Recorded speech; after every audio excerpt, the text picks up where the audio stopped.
Welcome to the Impulse Spotlight, a podcast for product development professionals. In this episode, we speak with a guest who spent his early career working at Gillette Company as a new Product Commercialization Manager, where he played a key role in the development of iconic product lines such as Sensor, Mach 3, Venus, and Fusion.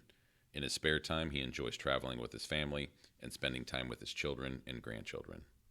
Ken Maider is a born and bred Bostonian. He attended Tufts University, earning a Bachelors in Mechanical Engineering with a focus on engineering design. After his tenure at Gillette, Ken provided product development consulting for American Safety Razor. He then spent 8 years at Keurig, where he contributed to the innovation of K-Cups, soft drinks, and a notable joint venture with Budweiser called Drinkworks. In our discussion today, Ken provides a detailed look at the 4-year-long process of taking the Mach 3 razor from initial concept to finished product ready to go to market. Ken's expert knowledge of developing mass consumer products is clear as he walks through a multitude of front-end development steps involved in designing a product. From running market tests for proof of concept to distributing thousands of prototype samples to manufacturing and automation engineers in order to prepare for mass market production, Ken has seen it all. Join us as we gain a better understanding of the work required when production volume numbers are in the billions and learn a little bit more about the products we see on store shelves every day. Let's get into it. Hey, Ken, welcome to the show. Great. Thanks for having me. I'm excited to have the conversation. Good to have you here. So I started Impulse almost 26 years ago, kind of saw the writing on the wall at a company I was working at. And that company had all facets of product development under one roof. So I tell people I got my master's degree in product development working there. So tell us about you and how you got into product development. It probably starts back. I went to mechanical engineering school. My father had a repair shop, auto repair, and was always into fixing stuff. And it seemed like a good fit. So I started down that path. And early in the education, I had a design course that was led by two gentlemen that were really into product design. And they had done the Reach toothbrush for Johnson & Johnson. And they took that from an idea. They're heavy into human factors. They did a lot of studying and came up and really transformed the toothbrush market when the Reach toothbrush came out. And they had a lot of utility IP, design IP, and it really changed my way of thinking of how to do design work. It was extremely interesting, and I had a leaning towards the consumer product side of activity. Finished work that I actually had a design engineering graduate program that I stayed on for a couple of years, did work in that area, and wound up working at Gillette, which was heavy into consumer products. And at the time, Gillette owned Papermate, so I started off in the Papermate world working on design and development of writing instruments. So you're learning about metal forming, point making, ink chemistry, plastic molding, high-speed assembly, all of those disciplines, which then I rolled into Gillette shaving world and spent time. It's all in. I had almost 25 years in that world of hardcore consumer product, industry leading type of skills development. So it was a great place to grow and learn, and a fun place to work. Yeah, sounds awesome. So tell us about the product you want to talk about today. So when Gillette has had a history of dominating the shaving world, both in volume and in price. And one product that was a big bump forward was the Mach 3 razor. So that was, it's a little older now, and they've moved on to fusion and other different activities. But that was a major, at the time in the 1990s, it was a $750 million development exercise and a $750 million marketing campaign. So it was just an incredible effort. Wow. And I think the big thing that I learned in that environment, that it wasn't an Elon Musk type of one lead person that is leading the show. It was an organization that had a lot of discipline and a lot of structure, that took concepts and in a very disciplined way had many concepts that attempted to advance, and they were very controlled in spending development money and really being sure that you didn't move from a concept to a design to scale up unless you had demonstrated success. And because they dominated so much of that shaving world and made so much money, they were very protective of that brand identity. They did not want any type of new product flop. So they were very disciplined and structured through the product development process. And it was a very good learning ground as a developing engineer. Yeah, I can imagine. Tell us more about the product. Tell us about some of the key features. I assume you can talk about this stuff now.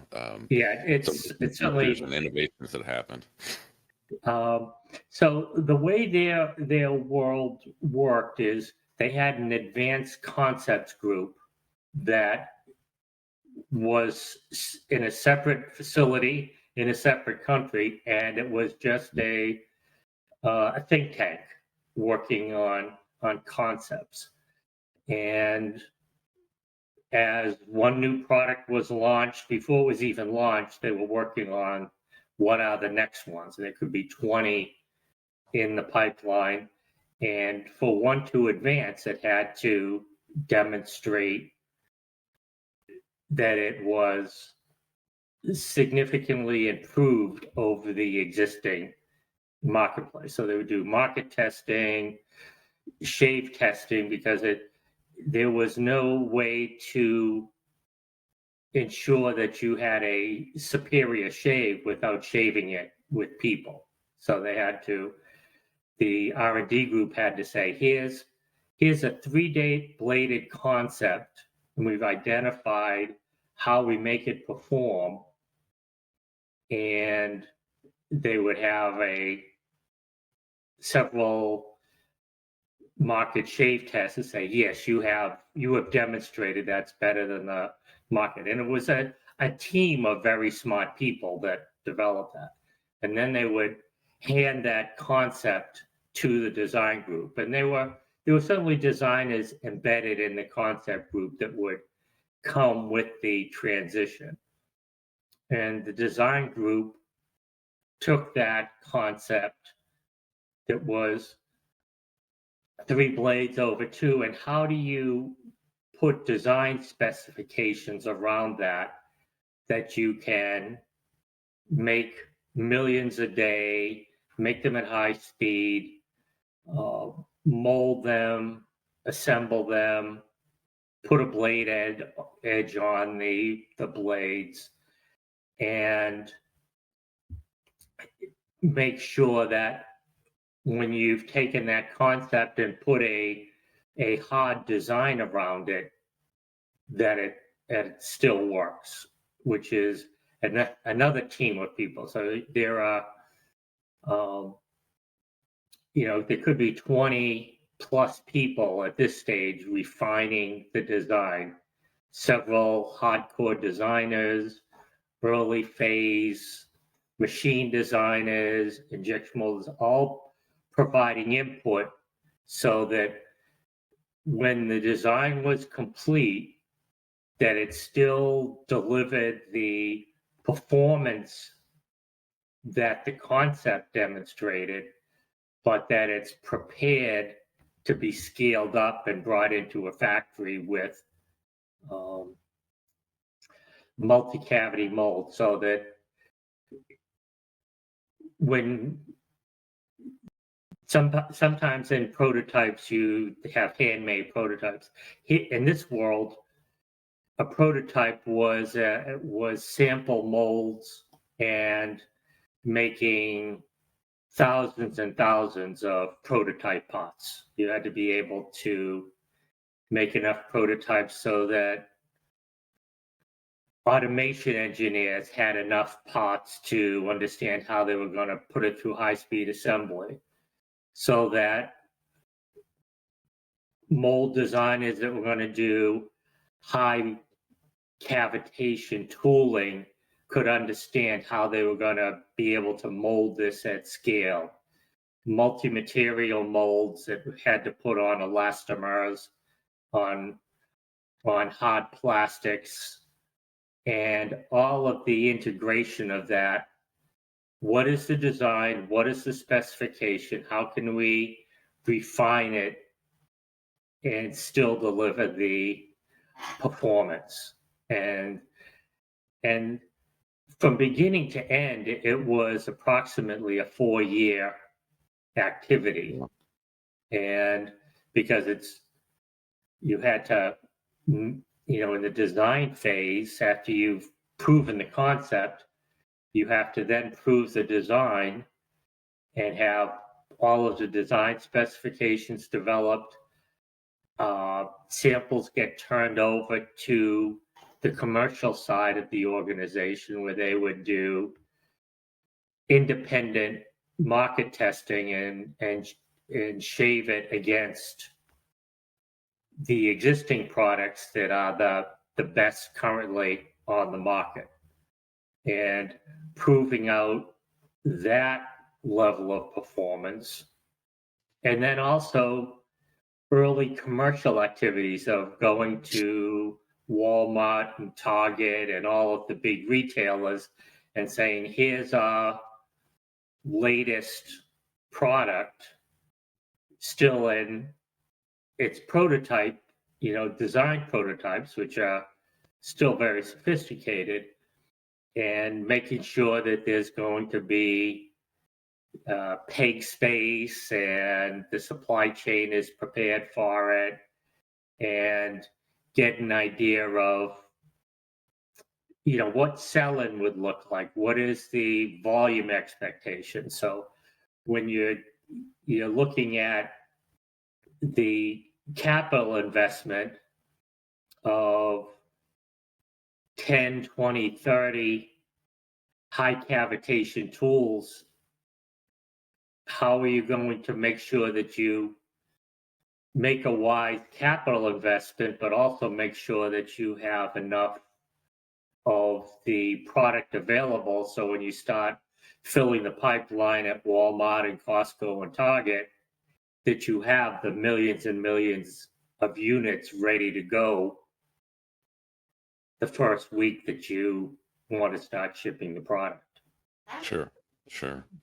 Going back to the kind of the advanced concepts teams and the prototypes, I was going to ask about how you get from, hey, this is good, to I want to get into how many cavities and all that, but these large scale production tools. So would they start with like single cavity molds, and then what would be the yes, we can move forward? Because I mean, it sounds like there's a significant investment up front to even It's get to, yeah, we want to absolutely. move forward. So, Yeah, I mean, when you get into the scale of Gillette and now Procter and Gamble owning it, the scale is, oh, it's tough sometimes to wrap your head around the volume of parts and the volume of money needed to support the activity and the business risk that's associated with making that large an investment.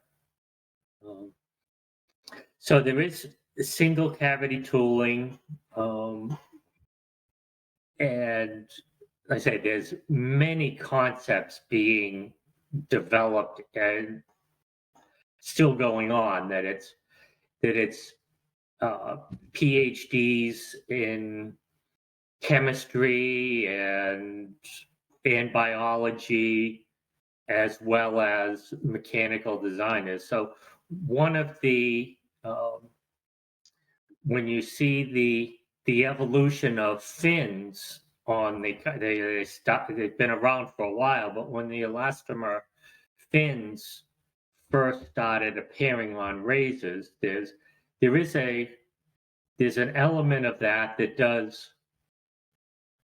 guide the lift up the hairs so that they are ready to be trimmed by the blade.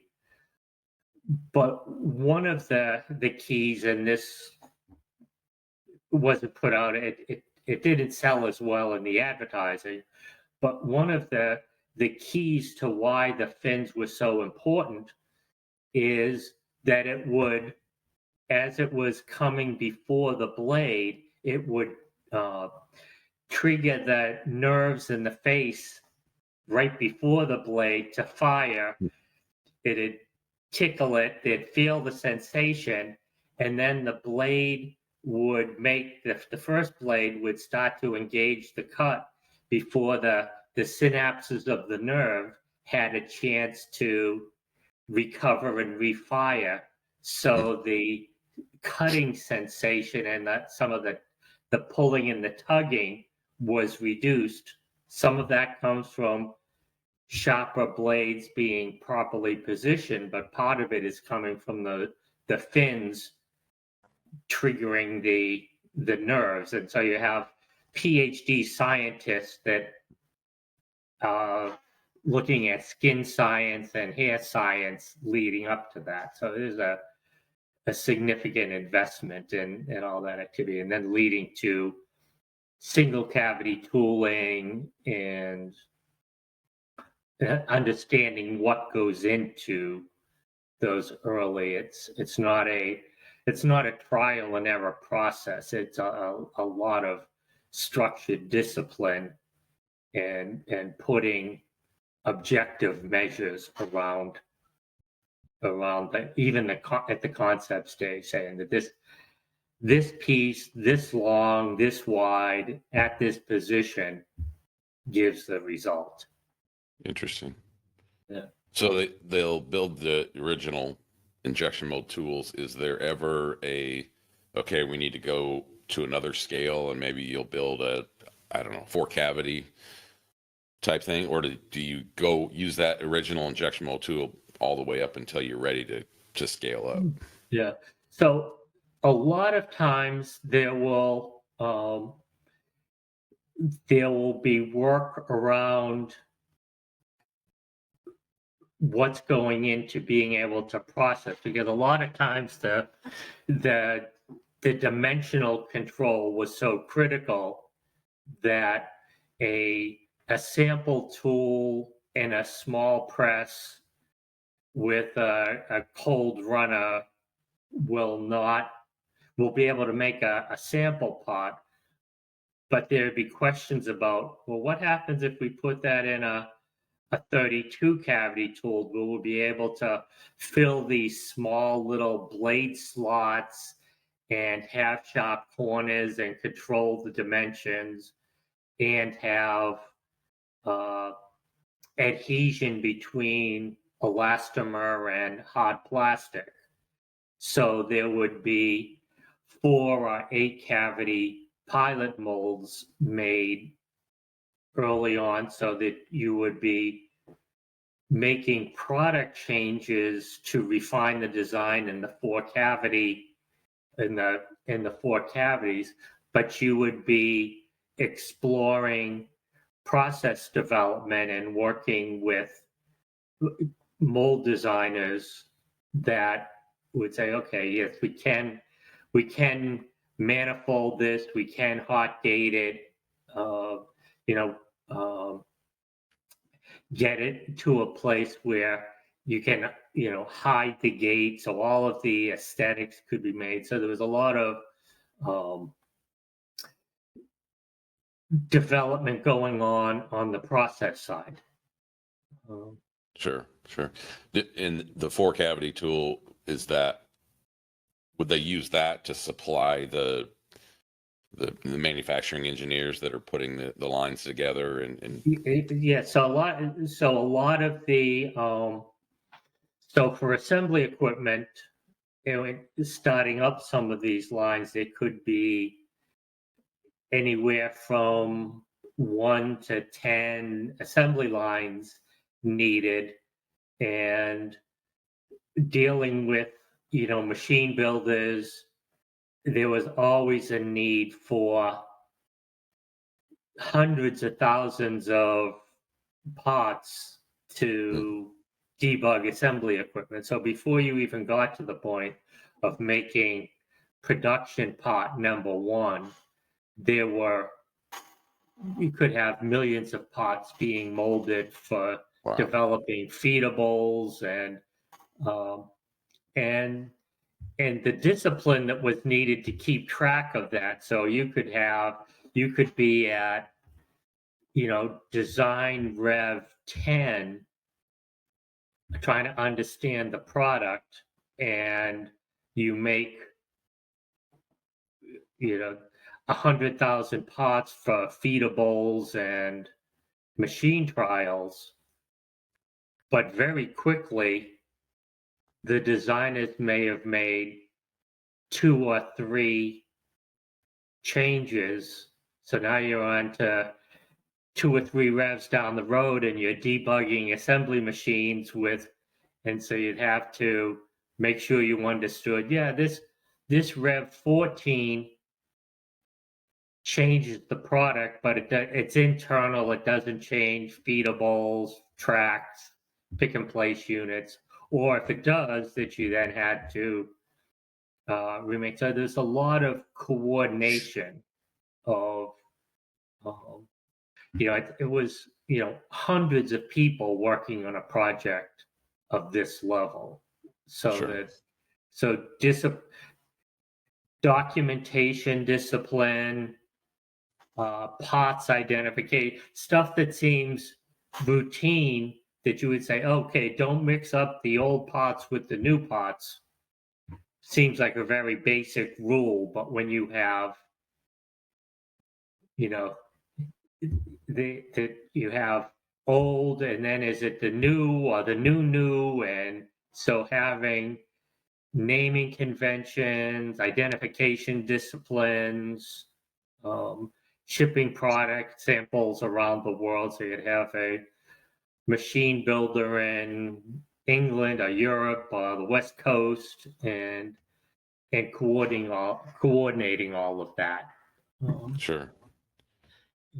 You mentioned the design. It got me to thinking. I can't wrap my head around how much fine refinement probably goes into this, but when the concept team, I assume they come up with the initial design from a CAD standpoint, and that's injection moldable. At that point, you could build a tool off of it. Mhm. How much did the design change from that point until you went to the big 32 cavity tools? Yeah. So the structure that was in place at at Gillette, uh, there was concept, there was design, there was engineering, and then there was production. And through each phase of that, um, there was discipline control and handoffs. And it also related to the money released as well, so that if you gave $1 million to the first group and 10 million to the next group and 100 million to the third group, they had to hit their hurdles. And there was more change. The concept that came out that was, oh, this gives a very good shave, was not a manufacturable design. So the skills in the design group to really take that and get it into things like just having straight pull molds versus molds that had side pulls, or and I figuring out if the first concept molds may have had a single cavity that came out with hard plastic, and then you were able to put it into an elastomer overmold cavity to get it, because they hadn't figured out how to do it in a multi-material mold, as far as direction of pulls and injection of the material, so that you may have had in the concept there were gate marks that would have been okay to prove out the quality of shave, but would never have been acceptable to the marketing team, where the design group really had to work to make that. So there was a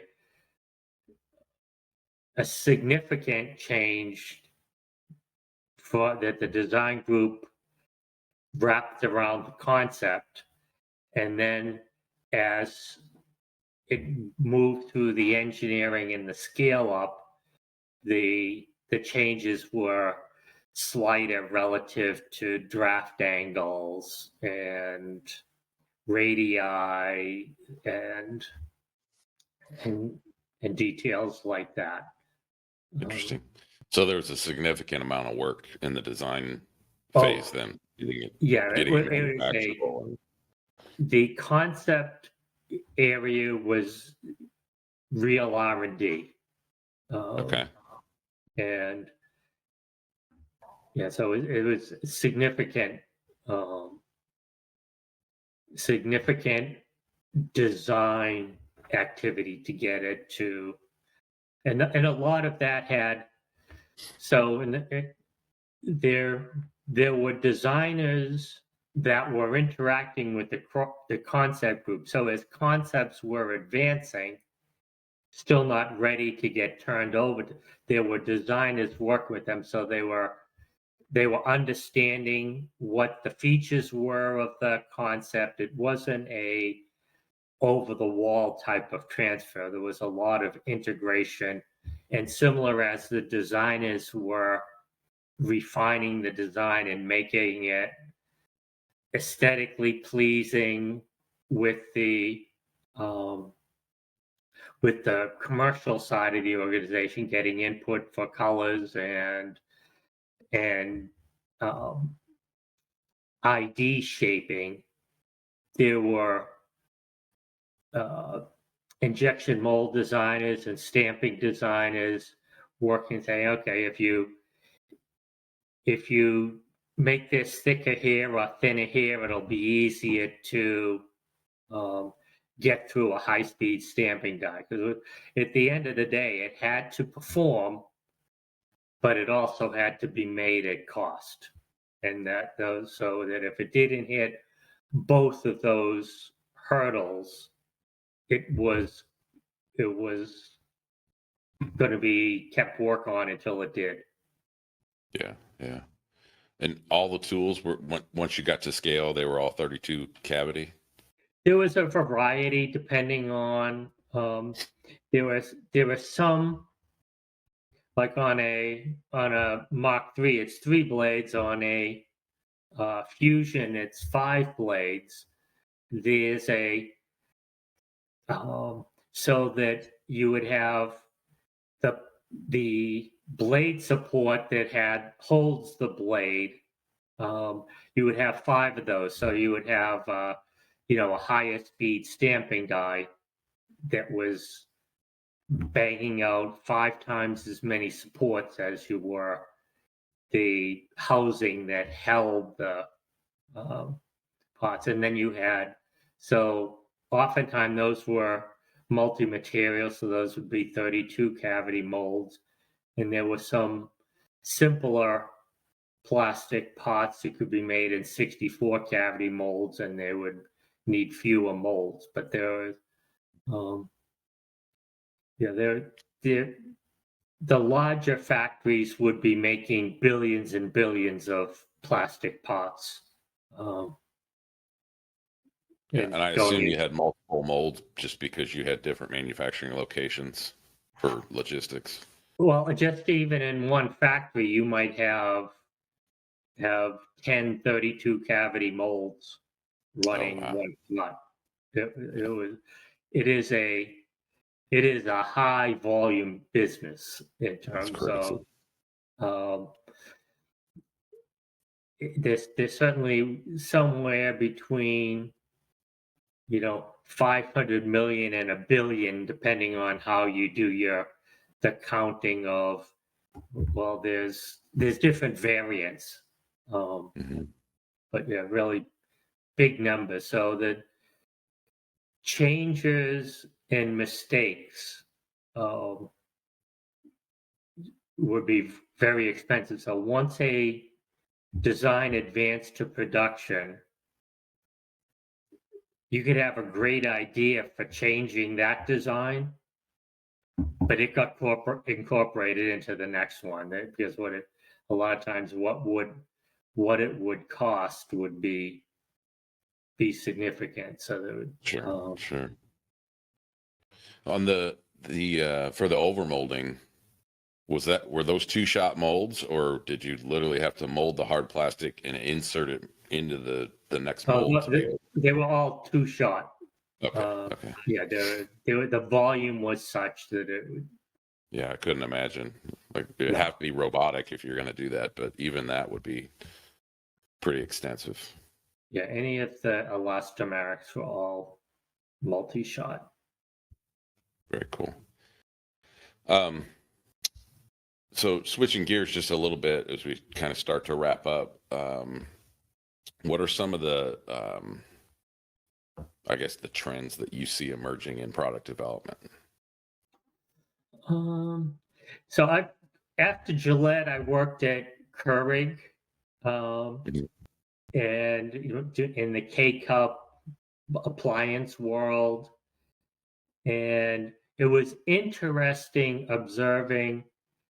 Gillette was a very old, conservative company, and it had good control processes in place. And when I was at Keurig, it was during their hockey stick expansion where they couldn't make product fast enough. It was they started making home K-cup appliances, and they just took off. And observing that, um, I guess in an early stage growth company, observing that type of just not being able to make stuff fast enough and having incredible growth. They were fortunate because they were selling so much and making so much. They There was a little bit of lack of discipline in the capital control, new product, and they came to market with several um, failed NPD launches um, Hmm. that they had. They came out with a a product that was different than a K cup because K cup was coming off patent and they were worried about that. They spent a lot of money and that was not a commercial success. They went into the cold um, business trying to make a soda, Coca-Cola type machine where they spent a lot of money and that was not a commercial success. And so I observed that type of lack of discipline in it's one thing to have a lack of discipline because if you have discipline you don't get to launch and you don't grow. But now having seen Keurig has matured, they won't be going down that what I say risky capital approach. Sure. And so I don't know if it's necessarily I see that a trend, but as a difference between less mature companies that have to do whatever they can to try and survive, and if they have to take risks and it's success or failure based on the risk, and then seeing the more mature organizations being more disciplined with their capital expansions. And so I think it's an observation. I don't know that that's necessarily, um, I've seen enough to say it's a trend, but just observing that differences of um, capital and new product discipline. And there's some places that are just going to be running at risk and other places that are being more disciplined. Yeah, that's really interesting. So you've been doing this for a little while and reflecting on all the challenges and successes you've had. What words of wisdom would you share with somebody looking to make a significant impact in the product development industry? Um, I think as I've evolved, having more discipline to developing good specifications, understanding from an engineering perspective what's working and not working, what is the science and engineering behind the performance features and really being uh, disciplined to understanding that while also moving fast enough so that you don't miss market opportunities and trying to manage that delicate balance is where you need to be if you uh, No, that makes sense. Awesome. This has been great. Before we finish up, is there anything else you'd like to mention with regards to the product or product development in general? no, it's an enjoyable field to live in, watching, observing successes, seeing new stuff on the news, understanding what is behind some of it. Uh, so I say it's an area that I'm fortunate enough to have had a passion in and spent a lot of time doing, and walking through stores and seeing stuff. Oh, I worked on that in the past. So there are there are probably 50 items I can walk through a CVS or a Target and can identify places where I've worked, where I went to see stuff made. It's been an interesting uh, place to have a career in. Yeah, I totally agree. I totally understand what you're saying. Years ago, we did a bunch of juvenile products. We still do a lot, but there was a company we worked with and did a lot of like infant toys. And anytime we were in Target or something like that, we'd have to run over to that aisle and just take a look and say, "Oh yeah, we did that, and we did that, and we did that." And so It's always enjoyable to do. Yeah. So great, Ken. This has been awesome. I really appreciate you taking the time to be on the show. It's been fun. I enjoy the conversation. To learn more about Impulse and how we might be able to help you, visit impulseproductdevelopment.com.